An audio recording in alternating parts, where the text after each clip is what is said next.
La zone économique de l'Afrique centrale se positionne afin de garder sa place de leader de zone économique régionale CEAC dans la mise en œuvre de la zone de libre-échange continentale africaine. L'une des nouvelles étapes est la fusion annoncée de la zone des deux communautés économiques régionales que sont la CEMAC et la CEAC en une seule entité. Pour les experts, cette fusion permettra d'une part aux opérateurs économiques d'exercer aisément et d'autre part, cette fusion est une réponse à la zone de libre-échange continentale africaine. Nous avons au niveau de l'Afrique centrale deux zones de libre-échange qui se chevauchent, notamment la zone de libre-échange de la CEMAC, la zone de libre-échange de la CEAC. Mais nous avons dans les travaux antérieurs procédé à la fusion des deux zones de libre-échange. Actuellement, nous disposons en Afrique centrale d'une seule zone de libre-échange unifiée, CEAC-CEMAC.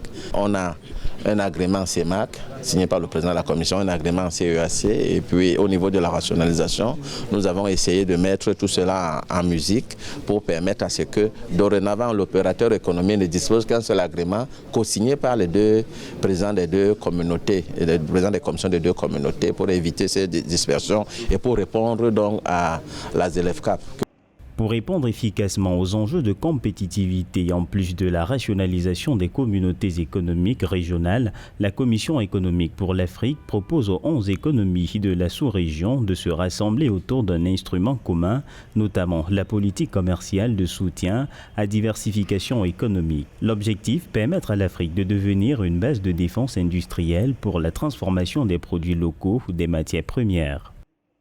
Les autres sont déjà à la 4e révolution. Et nous n'avons pas encore commencé même la première révolution industrielle.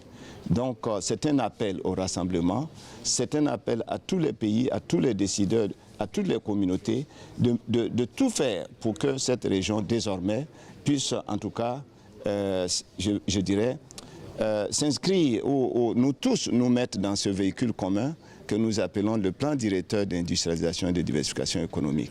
C'est ce qui va nous porter plus loin. C'est ce qui va nous permettre vraiment de relever les défis pour cette région. Rappelons que la fusion des deux communautés économiques régionales ouvrira la voie à la création d'un marché de près de 200 millions de consommateurs d'une superficie de 6,7 millions de kilomètres carrés et un PIB de 523 milliards de dollars, soit 283,280 milliards de francs CFA.